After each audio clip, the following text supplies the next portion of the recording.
I've stood at the north gate of Havern Palace for 19 winters. Same spot. Same cold that gets into your knees and stays there.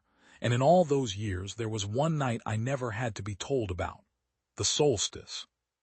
Every year on the longest night, the old king would say yes to her. You have to understand, kings don't say yes to much. That's the whole job, really, saying no with a straight face.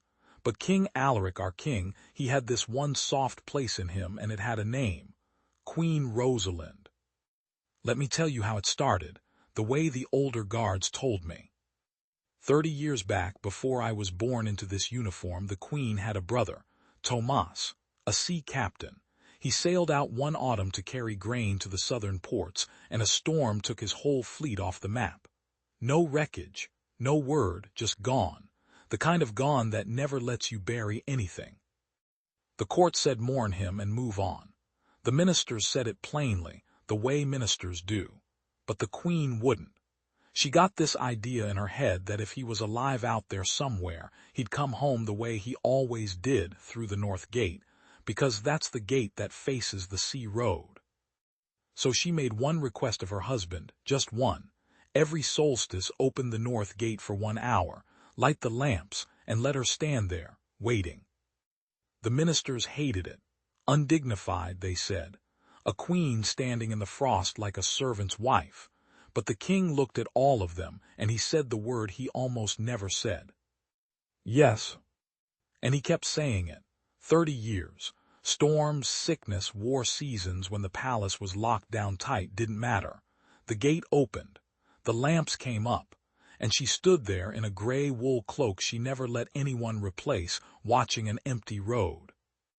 I stood beside her for 19 of those years, close enough to hear her breathing, close enough to see her stop hopping somewhere around year 12 and keep coming anyway. That's a thing I learned from her, that people can stop believing in something and still show up for it, out of love, out of habit, out of not knowing who they'd be if they quit. I never once saw the road bring anyone. This year was going to be different, though, not because of the road. Because the king was dying. He'd been fatting since the harvest, couldn't leave his chambers by the first frost, and everyone in the palace knew what that meant for the solstice. The old king couldn't say yes anymore. Somebody else would have to. And that somebody was young Prince Emeric. Now let me tell you about the boy. Except he wasn't a boy anymore, and I keep forgetting that. Prince Emeric was the king's grandson, heir to everything. The queen wasn't his blood, she was his grandfather's second wife, but she'd half-raised him after his own mother passed, taught him to read, sat with him through fevers. He used to trail after her at the solstice when he was small, holding the edge of that gray cloak, asking her every year if Uncle Tomas was coming tonight. She'd say the same thing every time.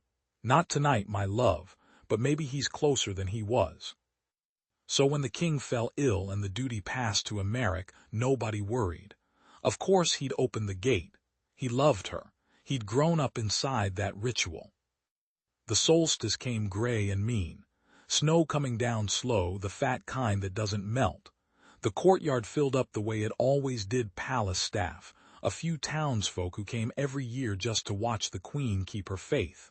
Quiet crowd, respectful, you could hear the lamps hissing. The queen came down at the usual hour, gray cloak, face calm. She'd aged a great deal that year, watching her husband slip away, but she walked to the gate the same as always and waited for the word. And Prince Emeric stood at the top of the steps, and he didn't give it. I saw the master of the gate look up at him, waiting for the signal to draw the bolts. Emeric just stood there, snow on his shoulders, jaw tight. "Your Highness," the master said, careful, "the hour." And the prince said, "No, not tonight." I want to tell you how quiet it got. The whole courtyard just stopped. Even the snow seemed to hang there. I've been in this uniform 19 years, and I have never heard a silence with that much weight in it. The queen turned around slowly, and I watched her face do something I'd never seen it do. It broke. Not loud. Just this small collapse behind the eyes, like a floor giving way under an old house. "Emeric," she said, barely a sound. "The gate stays shut," he said, and his voice cracked when he said it, which I noticed that. I filed it away. A boy being cruel doesn't crack. A boy being cruel enjoys it. One of the townswomen actually gasped. Somebody muttered that the old king would never. And the queen just stood there in the falling snow, 30 years of Saturdays and solstices and cold hours all landing on her at once, and the one person she'd raised was the one shutting the door. She didn't argue. That's what got me. She just nodded, the way you nod when the last thing gives out. And she started to walk back toward the palace, alone, and I swear the whole courtyard felt like it might fall to its knees for her. I stepped forward. I shouldn't have. A guard doesn't move at the gate without an order, but I couldn't stand there. I took one step toward the prince and I said, "Lo, your highness, with respect, she has stood here 30 years. And Emeric looked at me, and he wasn't cold at all. His eyes were wet. "I know," he said, "that's why." Then he raised his voice so the whole courtyard could hear it, and it shook a little. "Grandmother, stop, please." The queen stopped.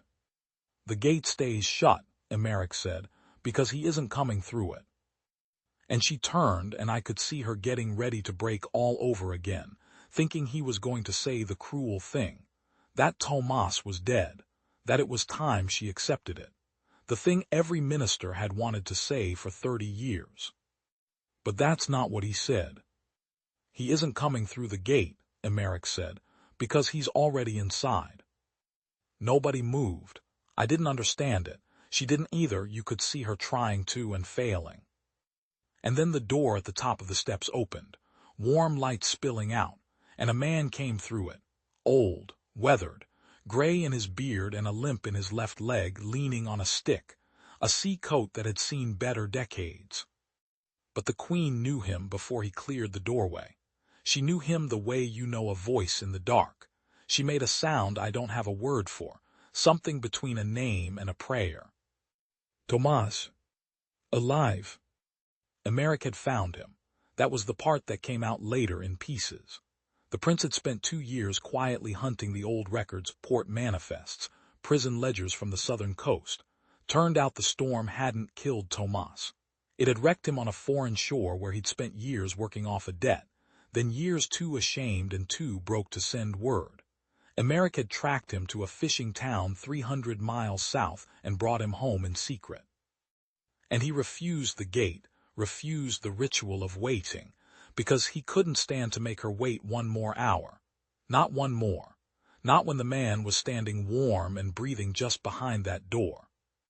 She crossed that courtyard faster than I'd ever seen her move, the gray cloak slipping off her shoulders into the snow, and her brother caught her, both of them shaking, 30 winters of an empty road ending right there on the palace steps.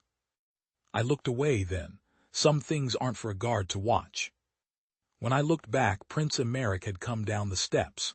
He picked the gray cloak up out of the snow, folded it careful, and stood holding it, just watching them, crying and not ashamed of it.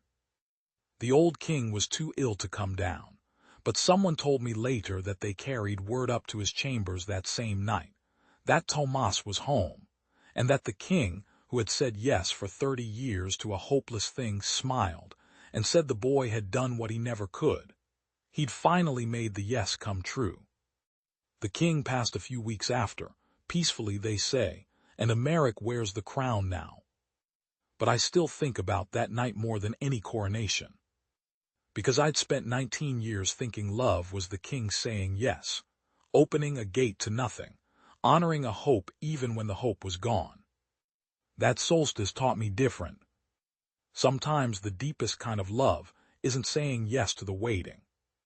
It's caring enough to finally end it.